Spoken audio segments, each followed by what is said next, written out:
आज केमिस्ट्री का unit number 4 हम स्टार्ट करने जा रहे हैं। तो सबसे पहले अगर हम शॉर्ट क्वेश्चंस की बात करें तो पहला सवाल है कि write the valence shell electronic configuration of an element present in third period and group 3A कि ऐसे एलिमेंट की हमने इलेक्ट्रॉनिक कॉन्फ़िगरेशन करनी है जो कि तीसरे ग्रुप में हो और उसका जो पीरियड नंबर है वो भी 3 हो। तो आपको पता है कि जो ग्रुप नंबर है, ग्रुप नंबर जो है हमारा, ये डिपेंड करता है नंबर ऑफ वैलेंस इलेक्ट्रॉन्स पे। नंबर ऑफ वैलेंस इलेक्ट्रॉन्स पे ये डिपेंड करता है, ठीक है। और सपोज करें कि अगर हमारे पास वैलेंस शेल के अंदर 4 इलेक्ट्रॉन्स हैं तो जो ग्रुप नंबर होगा वो 4 होगा, ठीक है। और जो पीरियड नंबर है, जो पीरियड नंबर है वो बेस करता है शेल पे, शेल नंबर पे, ठीक है। यानी कि जो जिस एलिमेंट का शेल नंबर होगा वो ही उसका पीरियड नंबर भी कहलाएगा। फॉर एग्जांपल एक एलिमेंट है जिसका पीरियड नंबर 3 है तो उसके अंदर 3 शेल होंगे। कोई एलिमेंट है जिसका पीरियड नंबर 6 है तो उसके अंदर जो है वो 6 शेल्स होंगे, ठीक है। तो जो पीरियड नंबर है ये डिपेंड कर रहा होता है आपके नंबर ऑफ शेल्स पे, जो ग्रुप नंबर है वो डिपेंड कर रहा होता है नंबर ऑफ वैलेंस इलेक्ट्रॉन्स पे। अब यहाँ पे उन्होंने एक एग्जांपल बताई हुई है एल्यूमिनियम की, ठीक है। तो एल्यूमिनियम के पास आपको पता है 13 इलेक्ट्रॉन्स हैं। उन 13 इलेक्ट्रॉन्स को इन्होंने डिस्ट्रीब्यूट किया पहले शेल में 2, दूसरे में 8 और जो बाकी रह गए 3 वो आखिरी शेल में। तो इसमें आपको नज़र आ रहा होगा ये 1, 2 और 3। तो इनको हम कहते हैं नंबर ऑफ शेल्स, और जितने नंबर ऑफ शेल्स होंगे वही आपका पीरियड नंबर कहलाएगा। तो इसमें देखने कितने नंबर ऑफ शेल्स हैं, 3। पहला शेल है जिसको हम के कहते हैं, दूसरा शेल है एल, तीसरा शेल है एम। तो इस एलिमेंट का जो पीरियड नंबर होगा वो क्या होगा, 3 होगा, ठीक है। और अगर हम इसके ग्रुप नंबर की बात करें तो उसके लिए हमें इसके जो वैलेंस इलेक्ट्रॉन्स हैं वो कैलकुलेट करना होंगे। तो इसके जो वैलेंस शेल में जो इलेक्ट्रॉन्स हैं वो हैं 2 + 1 3, ठीक है। तो इससे हमें पता चल जाएगा कि इसका जो ग्रुप नंबर है वो भी 3 ही है। तो ये कौन सा एलिमेंट है जो कि ग्रुप 3 से बिलोंग करता है और पीरियड नंबर भी जिसका 3 है, तो वो है एल्यूमिनियम। बेसिकली ये नॉन मेटल है और ये ग्रुप 3 से ही बिलोंग करता है।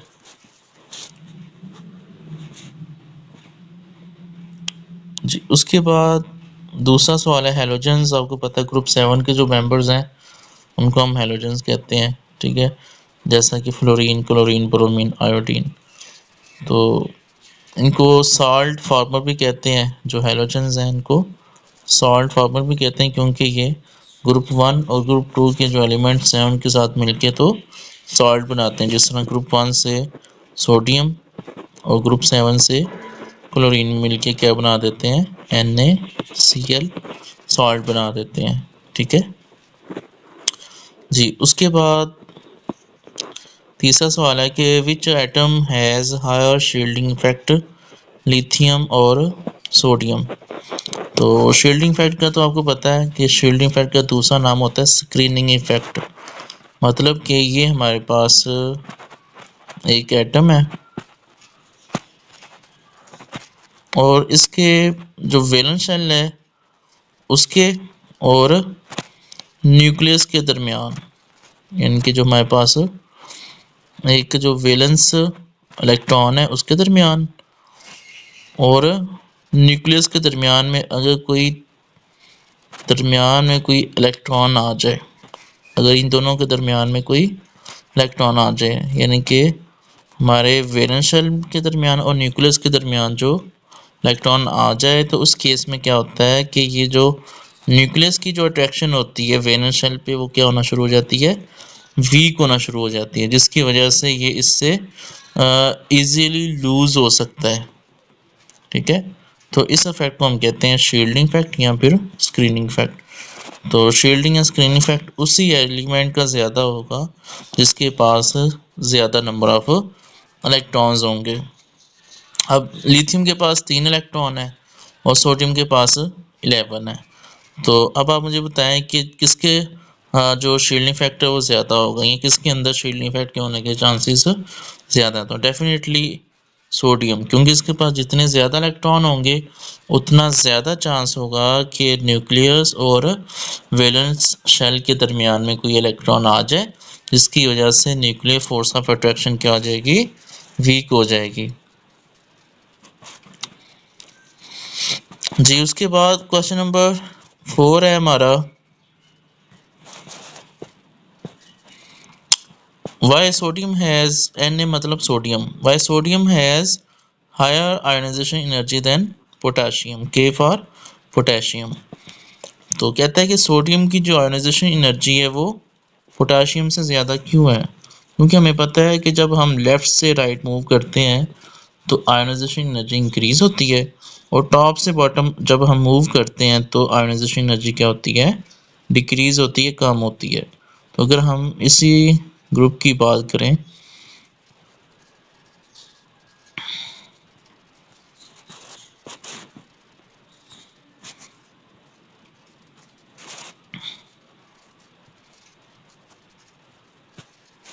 जी ये है हमारे पास ग्रुप, फर्स्ट ग्रुप है हाइड्रोजन, लिथियम, सोडियम, पोटेशियम और रुबिडियम, और लास्ट पे सीजियम भी आता है। ठीक है, तो अब अभी हमने थोड़ी देर पहले बात किया है कि जो आयोनाइजेशन एनर्जी है वो टॉप से बॉटम क्या हो जाती है, डिक्रीज होती है। क्या होती है, डिक्रीज होती है। ठीक है, तो अब इसमें से आप चेक करें कि सोडियम और पोटेशियम है, तो जो नीचे होगा उसकी जो आयोनाइजेशन एनर्जी हो क्या होगी, कम होगी, जो ऊपर वाला होगा उसकी आयोनाइजेशन एनर्जी क्या होगी, ज़्यादा होगी। तो इसी वजह से चूँकि सोडियम ऊपर है इसलिए उसकी जो आयोनाइजेशन एनर्जी क्या होगी, ज़्यादा होगी, पोटाशियम जो है उसकी आयोनाइजेशन एनर्जी क्या होगी, कम होगी। ये एक ट्रेंड है। जी, क्वेश्चन नंबर 5 है, अल्कली मेटल्स जो है वो एस ब्लॉक से ही क्यों बिलोंग करते हैं, ऐसा क्यों होता है? अच्छा, आपको पता है कि बेसिकली केमिस्ट्री के अंदर 4 ब्लॉक हैं, एस ब्लॉक है, पी ब्लॉक है, डी ब्लॉक है और एफ ब्लॉक है। तो इन एलिमेंट्स को हमने इस तरह ब्लॉक्स के अंदर तरतीब दिया हुआ कि जो यानी कि जो शेल जिस एलिमेंट के रिलेट करता है उसको हमने उस ब्लॉक में रख दिया है। मिसाल के तौर पे एक एलिमेंट है, अगर उसका लास्ट वाला जो शेल है वो एफ है, ठीक है, तो हमने उसको एफ ब्लॉक में रख देना है। और किसी एटम का लास्ट वाला जो शेल है, जो सब शेल है, वो अगर पी है तो उस एलिमेंट को हम पी ब्लॉक में रख देंगे। यानी कि लास्ट वाला जो सब शेल होता है उसकी बेस पे हमने जो ब्लॉक्स हैं उनको ऑर्गेनाइज किया हुआ है। ठीक है, तो जितने भी हमारे अल्कली मेटल्स हैं, यानी ग्रुप 1 के जो एलिमेंट्स हैं उनको हम कहते हैं अल्कली मेटल्स। तो इन सब के जो वैलेंस इलेक्ट्रॉन्स हैं वो एस ब्लॉक में ही पाए जाते हैं। ठीक है, क्योंकि इनका जो वैलेंस इलेक्ट्रॉन है वो एस सब शेल में मौजूद होता है, इसलिए तमाम जो अल्कली मेटल्स हैं उनका जो ब्लॉक है वो एस ब्लॉक है। जी, उसके बाद कुछ एलिमेंट्स उन्होंने बताया, इनको हमने अरेंज करना है उनके increasing energy ionisation energy level की बेस पे। तो वही ट्रेंड आपने याद रखना है कि आयोनाइजेशन एनर्जी जो है वो टॉप से बॉटम डिक्रीज होती है और लेफ्ट से राइट इंक्रीज होती है। तो यहाँ पे लिथियम की ionisation energy is greater than sodium and sodium has more ionisation energy than potassium. ठीक है, और एक और ट्रेंड है हैलोजेंस के दरमियान, क्लोरीन, ब्रोमीन और आयोडीन में से किसकी आयोनाइजेशन एनर्जी ज़्यादा होगी? आपको पता है जो हैलोजेंस का जो ग्रुप है वो फ्लोरीन से स्टार्ट होता है, फिर क्लोरीन, ब्रोमीन और आयोडीन। जो सबसे ऊपर होगा उसकी आयोनाइजेशन एनर्जी क्या होगी, ज़्यादा होगी। जैसे जैसे हम डाउन द ग्रुप मूव करते जाएंगे आयोनाइजेशन एनर्जी लो होती जाएगी। ठीक है, तो इसमें देख लें जो ब्रोमीन है उसकी आयोनाइजेशन एनर्जी कम है क्लोरीन से। ठीक है, और इसी तरह जो आयोडीन है इसकी आयोनाइजेशन एनर्जी कम होगी ब्रोमीन से। यानी कि जो ऊपर वाला है उसकी आयोनाइजेशन एनर्जी ज़्यादा होगी और जो नीचे वाला आपका एलिमेंट होगा उसकी आयोनाइजेशन एनर्जी क्या होगी, कम होगी।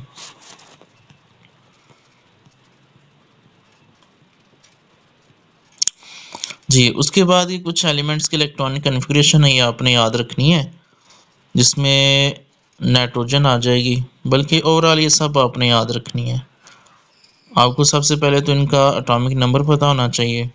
जैसा फ्लोरीन का कितना है 9, हीलियम का 10 है, नाइट्रोजन का 14, 7, बेरिलियम का 3 है। ठीक है, मैग्नीशियम का 12। ये सारे आपको जो है ना इनका जो एटॉमिक नंबर्स हैं ये मालूम होने चाहिए, तो फिर ही आप जो है ना इनको इजीली सॉल्व कर सकोगे इनकी इलेक्ट्रॉनिक कन्फिग्रेशन को। और इसके लिए मैंने आपको एक ट्रिक भी बताई थी कि कैसे याद करना है। स्कूल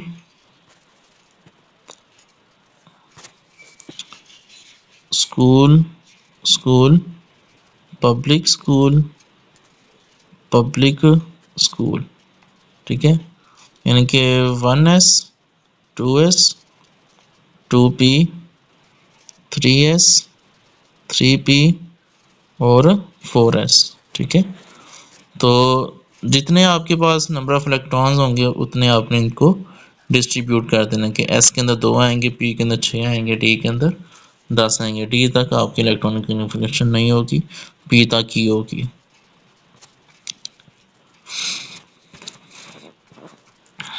जी, उसके बाद ये कुछ डेफिनेशंस हैं, ये आपने याद रखनी है।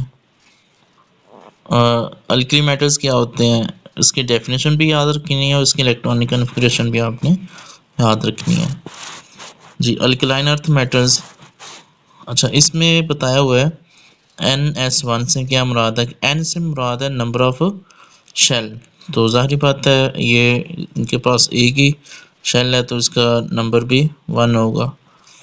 तो उसके बाद S1 से मुराद है number of electrons present in the valence shell, तो S1 जो है वो 1 ही है तो इसलिए इसका जो ग्रुप नंबर होगा वो भी 1 होगा। अब इसी तरह इसके पास 2 इलेक्ट्रॉन है तो इसका जो ग्रुप नंबर है वो 2 होगा। ठीक है, ग्रुप नंबर या एटॉमिक नंबर एक ही चीज़ है। उसके बाद इसका ग्रुप नंबर है 5 और 6 और 5 और 2 7, 5 और 2 7। तो आपको पता है हैलोजेंस 7 ग्रुप से बिलोंग करते हैं तो इसका 7 होगा। और उसके बाद है 6 + 2 8, तो नोबल गैसेज हैं तो इनकी वैलेंस शेल में 8 इलेक्ट्रॉन्स होते हैं। तो ये इलेक्ट्रॉनिक कन्फिग्रेशन आपने याद रखनी है इनकी, और ये भी याद रखना है कि हैलोजेंस क्या होते हैं और नोबल गैसेज क्या होती हैं।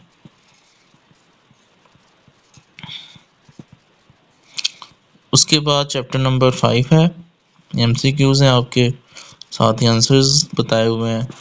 और किसी MCQs का आंसर का डाउट हो, समझ ना आ रही तो आप मेरे से पूछ सकते हैं। उसके बाद हम चलते हैं शॉर्ट क्वेश्चंस के ऊपर। तो पहला शॉर्ट क्वेश्चन है, ऑक्टेट रूल और डुप्लेट रूल को आपने डिफाइन करना है। तो ऑक्टेट का मतलब होता है 8 और डुप्लेट का मतलब होता है 2। ठीक है, ऑक्टेट मतलब 8 और डुप्लेट मतलब 2 इलेक्ट्रॉन। ठीक है, किसी भी एटम की 8 इलेक्ट्रॉन को अचीव करने की जो एबिलिटी है उसको हम कहते हैं ऑक्टेट रूल, और किसी भी एटम की इलेक्ट्रॉन्स 2 इलेक्ट्रॉन्स को अचीव करने की जो एबिलिटी है उसको हम कहते हैं डुप्लेट रूल। और इसके साथ ही आपने एग्जांपल्स याद रखनी है। बेसिकली इसका पर्पस क्या होता है ऑक्टेट या डुप्लेट रूल का, टू अटेन स्टेबिलिटी। जी उसके बाद दूसरा सवाल है कि explain the formation of covalent bond between two nitrogen atoms. अच्छा, कोवलेंट बॉन्ड क्या होता है? The bond which is formed by mutual sharing of electrons, यानी कि एक हमारे पास एक एटम नाइट्रोजन का है, एक और एटम जो है वो नाइट्रोजन का है, ठीक है। तो उसके बाद आपको पता है कि नाइट्रोजन का जो एटॉमिक नंबर है वो होता है 7, मतलब कि इसके पास 7 इलेक्ट्रॉन है, ठीक है। एक एटम के पास 3 इधर आ जाएंगे और उसके बाद 2 इधर आ जाएंगे, ठीक है। अगर हम इसकी इलेक्ट्रॉनिक कन्फिग्रेशन की बात करें 1s2 2s2 2p3, ठीक है। तो इसके वैलेंस शेल के अंदर कितने इलेक्ट्रॉन है? 2 + 3 5, ठीक है। टोटल इसके पास 5 इलेक्ट्रॉन। और आपने ये बात याद रखनी है कि जो वैलेंस शेल होते हैं, जो वैलेंस शेल के अंदर जो इलेक्ट्रॉन्स होते हैं वो ही केमिकल बॉन्डिंग में हिस्सा लेते हैं। तो एक एटम के पास कितने हो जाएंगे? 5। और इसी तरह जो इसका दूसरा एटम है उसके पास भी डेफिनेटली कितने एटम्स होंगे और कितने नंबर ऑफ इलेक्ट्रॉन्स होंगे? 5, ठीक है। तो अब इस केस में क्या होगा कि ये जो तीनों इलेक्ट्रॉन्स हैं, यानी कि अगर मैं यहाँ से इलेक्ट्रॉन 2 इधर कर दूँ 2 इधर, तो ये इलेक्ट्रॉन्स आपस में म्यूचुअली शेयर होके तो आपस में क्या बना देंगे? कोवलेंट बॉन्ड बना देंगे नाइट्रोजन के एटम के दरमियान, ठीक है। कि हर एटम अपना एक एक इलेक्ट्रॉन जो है वो डोनेट करेगा एक दूसरे को, बल्कि शेयर करेगा, ठीक है। और इस तरह ओवरऑल कितने इलेक्ट्रॉन्स शेयर हुए हैं? 3। तो इसलिए नाइट्रोजन का जो मॉलिक्यूल है यानी कि N2 ये बन जाएगा और उसके अंदर कितने बॉन्ड्स होंगे? 3 कोवलेंट बॉन्ड होंगे इसमें। जी उसके बाद है हाउ डज एल्यूमिनियम, Al मतलब एल्यूमिनियम, फॉर्म कैटाइन। कैटाइन का मतलब है कि जब कोई एटम इलेक्ट्रॉन लूज करता है, इलेक्ट्रॉन लूज करता है तो उसके ऊपर कौन सा चार्ज आ जाता है? पॉजिटिव। उसके ऊपर कौन सा चार्ज आ जाता है? पॉजिटिव, ठीक है। और जब कोई एटम इलेक्ट्रॉन गेन करता है, ठीक है, तो वो तब बन जाता है एनाइन और उसके ऊपर चार्ज आ जाता है नेगेटिव, ठीक है। तो ये बेसिक चीज़ें आपने याद रखनी है। जी उसके बाद एल्यूमिनियम कहता है कैसे आयन बनाएगा अपना।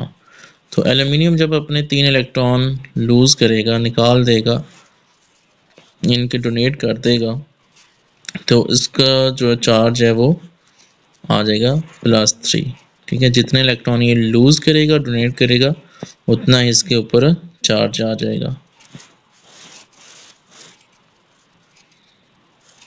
इसको आप ये डायग्राम की मदद से भी समझ सकते हैं कि जब ये 3 अपने इलेक्ट्रॉन में से 3 इलेक्ट्रॉन लूज कर देगा, ये +3 इलेक्ट्रॉन से मुराद है कि 3 इलेक्ट्रॉन इसमें से क्या हो गए? रिमूव हो गए, निकल गए। तो जितने इलेक्ट्रॉन निकलेंगे उतना ही इसके ऊपर पॉजिटिव चार्ज आएगा। जी ऑक्सीजन जो है वो O for oxygen anion कैसे बनाती है? एन आयन का मैंने बता दी है कि जब कोई स्पेशल इलेक्ट्रॉन गेन करती है, अपने अंदर इलेक्ट्रॉन को ऐड करती है, जिस तरह ऑक्सीजन के पास थे पहले 8 इलेक्ट्रॉन, तो इसने क्या किया है कि इसने मज़ीद जो है 2 इलेक्ट्रॉन अपने साथ ऐड कर लिए हैं, ठीक है। तो अब इसका जो ऑक्टेट है वो कंप्लीट हो चुका है। तो इसने जितने इलेक्ट्रॉन हासिल किए हैं, गेन किए हैं, उतना इसी के ऊपर क्या आ जाएगा? माइनस में चार्ज आएगा। इलेक्ट्रॉन लेने वाले पे नेगेटिव चार्ज आता है और इलेक्ट्रॉन देने वाले पे पॉजिटिव। और यहाँ पे इसने इलेक्ट्रॉन अपने अंदर ऐड किए हैं, अपने एटम के अंदर ये 2 इलेक्ट्रॉन इसने क्या किए हैं? ऐड किए हैं। तो इस वजह से इसके ऊपर कौन सा चार्ज आ जाएगा?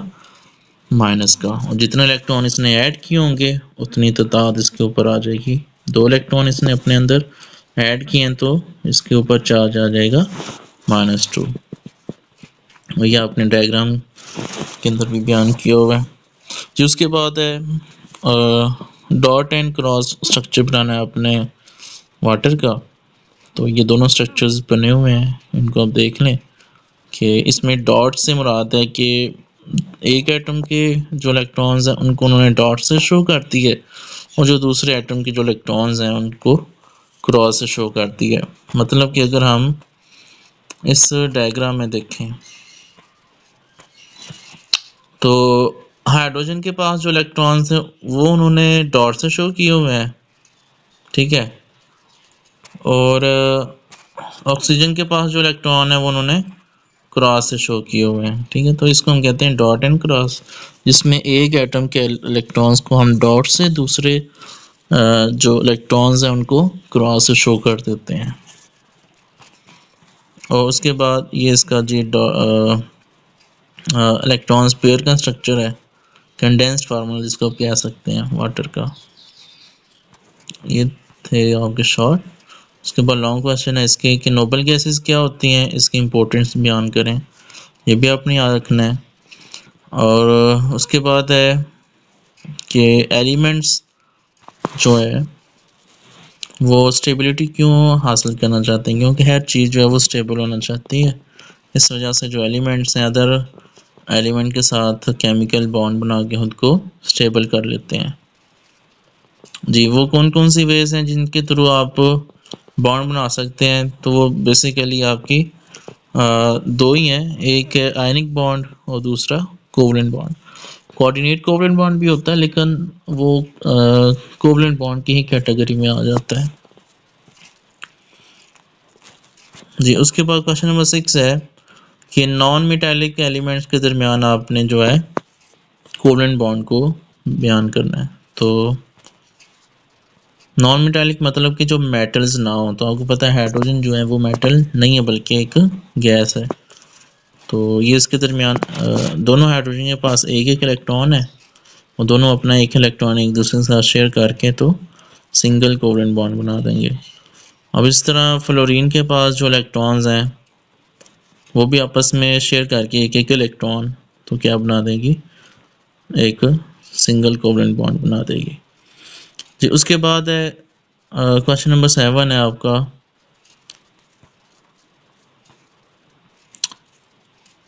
Single covalent bond, double covalent bond और ट्रिपल कोवलेंट बॉन्ड क्या होता है। तो जब एक इलेक्ट्रॉन म्यूचुअली शेयर होगा तो सिंगल बॉन्ड बनेगा, अगर दो इलेक्ट्रॉन म्यूचुअली शेयर होंगे तो डबल, और अगर इसी तरह 3 इलेक्ट्रॉन म्यूचुअली शेयर होंगे तो ट्रिपल बॉन्ड बनेगा। अब ये देखें कि यहाँ पे एक ही इलेक्ट्रॉन शेयर हुआ है तो यहाँ पे सिंगल कोवलेंट बॉन्ड बना हुआ है ये, ठीक है। और यहाँ पे दो दो इलेक्ट्रॉन शेयर हुए हैं इनके